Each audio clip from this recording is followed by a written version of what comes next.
vəkil Allah'dır. Allah'dır. Siz neynəsəz də Allah hər bir şeyi öz istədiyi tərəfə çevirəcək.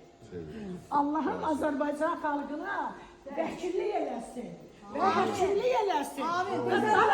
Dövlətlər arasında hakimlik eləsin. Amin.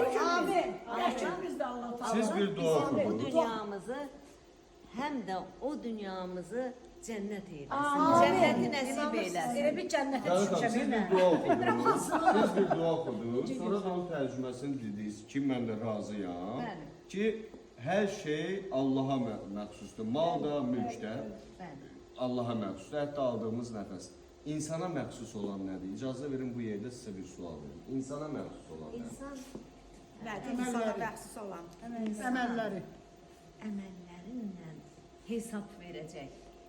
Əməllərinlə hesab verəcək. İnsana qalan sonda onun İnsan əməlləri sonunda olacaq. bu əməllər olacaq. Əməllər aparacaq. Ona görə də bu dünyada hacımızın dediyi kimi biz yaxşı əməllər eləməliyik ki, bu dünyadan keçəndə o dünya cənnəti burada yaşayaq da orada qazanmış olaq.